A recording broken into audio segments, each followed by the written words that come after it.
Roman Empire. That's what you see in the Scofield Bible and the people who follow the scheme of the Scofield Bible. I think a better explanation, though, is Babylon is a code word for the capital of any of Antichrist's kingdoms, world empires through the years. Hal Lindsey, who wrote the book The Late Great Planet Earth, he interprets verse 10 is that Babylon is a capital city for 7 world rulers. Notice it says 5 are fallen, 1 is, and 1 is coming. If you look back to the 5 fallen Babylons mentioned in the Bible, the first one was the Tower of Babel, Nimrod's kingdom. The second was the Assyrians, Nineveh and Babylon. Chaldeans, of course, ruled out of Babylon. And then the Persians, they ruled out of Susa, which was only 200 miles from Babylon. And Babylon was one of their cities as well. And then the Greeks under Alexander the Great. He planned the city of Babylon, but then died before he could pull it off. So that's the 5 who are fallen. The one that is of course, Rome, which was a world superpower when John was writing the book of the Revelation.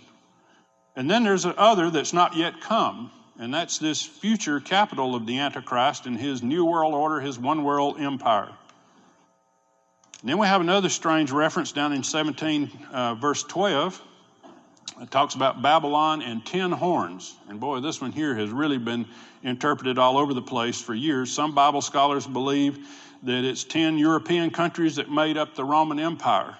Also, they refer to it as the European Union. They say the European Union is 10 horns and it's controlled by the Roman Catholic Church. And we're going to see the rise of the Roman Empire through that. But right now, there's 27 nations in the European Union, and the Roman Catholic Church is in scandal and in decline, and hardly any Europeans are practicing Catholics anymore.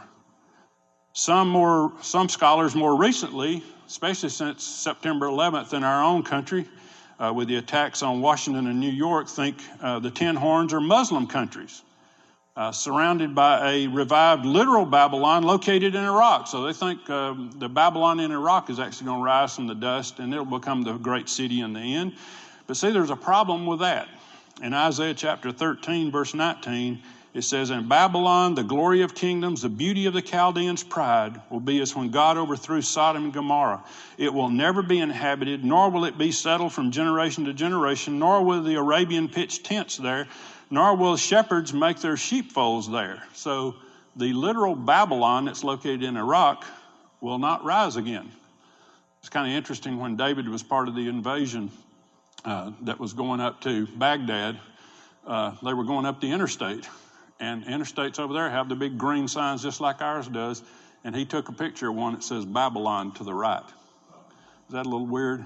But anyhow, there's no city there. There are only ruins there. But they were just letting you know that that was the Babylon exit, if you will. But anyhow, that Babylon, according to Isaiah, is not going to rise again. So Babylon has to be something else.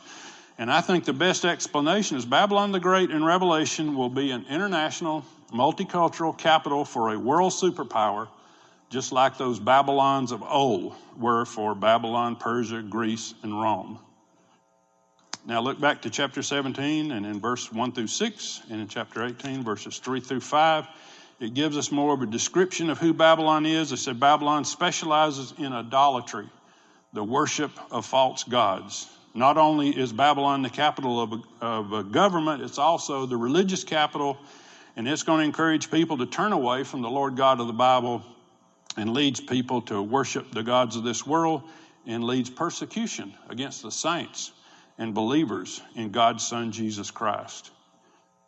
In chapter 18, verse 3, and also in 9 through 19, we see that Babylon is rich. That's one of the trademarks of being a Babylon. Anytime in the past or anytime going into the future is it's going to be a rich place. Money talks in Babylon. There's going to be all kinds of goods and services. You can read about those, and those 10 verses there are all available through Babylon. When Babylon finally falls, it says that merchants from around the world will cry and weep and wail because they're going to be losing vast amounts of money with the collapse of Babylon. Chapter 18 and verse 7 tells us that Babylon is powerful and proud. It says that people of this final world superpower will believe that they are special, that they are exceptional, that they are invincible, that they are unsinkable. Look there in that verse in verse 7. I sit as a queen, and I will not see sorrow. And that verse has been repeated oftentimes. Some of the places, Isaiah 47, Zephaniah chapter 2. The original Babylon had the same attitude. We're going to be the kingdom that's going to rule the world forever. Nobody in Babylon could imagine a time when there would be no Babylon. It loomed so large in the history of the known world. But thinking you're special and exceptional and invincible and unsinkable does not make it true. For in Revelation chapter 14, verse 8, in chapter 17, verse 6, in chapter 18, verse 2 and 10, the angels of the Lord announce Babylon is fallen. Not only did it fall, it's going to fall quickly. Revelation chapter 18, verse 8 says it's going to fall in one day. Chapter 18, verse 10 says it's going to fall in 1 hour and be destroyed by fire. Many prophecy preachers believe it's Rome, including Tim LaHaye in his Left Behind series. But after 9/11, I even saw Tim LaHaye on a Glenn Beck show shortly after the 9/11 events, and he was saying Babylon may literally be Babylon in Iraq. Well, we've already talked about that a little bit. So this Babylon that we're reading about in Revelation, what do you think? Is it the Babylon in Iraq? Or is it Rome, Italy? Or is it somewhere else? Well, for the rest of the message, I want to offer you an alternative. This is the gospel according to Danny, okay? So I didn't find this in any commentary anywhere that agrees with me, so feel free to disagree as well. But I believe that the Babylon in Revelation, which we've defined as an imperial city or cities of various superpowers of the world, may be one or more of the megacities in the United States. I believe America may be the final Babylon. For example, it could be New York City, the home of the United Nations, or the home of Wall Street, or it could be the U.S. Capitol, Washington, D.C., or it could be any of a number of other cities in our country. Think about it for a few moments. America is like a grandchild of the Roman Empire. The United States is the epitome of Western civilization, of Roman civilization, of the Western way of life. Our country was discovered by a Roman, an Italian, named Christopher Columbus. Our country was settled by countries that made up the western portion of the Roman Empire: British, Scots, Irish, French, Dutch, Spanish, German, Italian. Our country is known as a melting pot of peoples, multitudes, nations, and tongues, as it says in Revelation chapter 17 and verse 15. Our country is despised by the rest of the world. Yes, I know there are millions of people who desire to come here, but there's also millions of people who are so envious of American prosperity and power, they'd love to see us fall. In Revelation chapter 17 and verse 16, you see these 10 unidentified horns that will hate Babylon and will destroy her. Well, who are these 10 horns? Well, I don't know.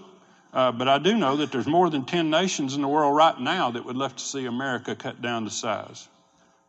Our country's government was designed on the Roman model, with a representative form of government made up of two groups of legislators. Romans had a group of powerful advisors that they called the Senate, and they had an assembly of citizens called a Comitia Centuriata that we call the House of Representatives. Our capital, Washington, D.C., was designed on the Roman architectural style by French engineer Pierre-Charles Lafont. The symbol of our nation is, strangely, a bluish bronze statue of a woman sitting on many waters in New York Harbor. The current trend toward one world government is called the United Nations, that currently meets in New York City. And many of America's richest citizens are planning a great global reset, as they say, as a result of this pandemic, to guide humanity toward a new world order governed by the United Nations by the year 2030. And though we were established as a nation under Christianity, where it could be practiced in freedom and without persecution, America has become like Rome. We are a place where there is room for every god. Religious pluralism, political correctness has turned the table so that Christianity now is in the process of being publicly rejected as too oppressive, too exclusive, too judgmental, too negative, too intolerant, and too indicative of white privilege. We are the richest nation in the world. No other nation in the history of the world enjoys the level of luxury or the standard of living that we have in America. Even America's poor live better than the upper class people who lived in the empires of Assyria or Babylon or Persia or Greece or Rome. If the economy of Rome, Italy fell tomorrow, how many of you would care? Nobody. But what happens all of a sudden if Wall Street falls tomorrow? You know, there's no Roman stock exchange, but there is a New York stock exchange. A financial crisis on Wall Street like we saw after September 11th, 2001, or the mortgage crisis of 2008, or this year in March because of the COVID pandemic, it not only affects America, but it brought the rest of the world's economy to its knees. If the U.S. economy fails, totally fails, then there truly will be, as it says in Revelation chapter 18, verse 19, there will be weeping, wailing, and gnashing of teeth all around the world because, like a harlot or a prostitute, America has been financially embedded with every country in the world. You can buy and sell anything here, and the way we negotiate our most favored nation trading status with other nations with horrible human rights records, it can truly be said, as it says in Revelation 18:13, that we also trade in the bodies and souls of men. One of the dirty little secrets in our modern advanced world is human trafficking. Millions of men, women, boys, and girls are bought and sold into slavery for sex, for drug trade, for sweatshops, housekeepers, field and factory workers. Every country on earth is involved, including America. Traffickers fly into our airports, they run people across our borders, and we are told in the news that one of America's top cities for sex trafficking is Atlanta. Indeed, Georgia Governor's wife, Marty Kemp, has made stopping human trafficking one of her top priorities as First Lady.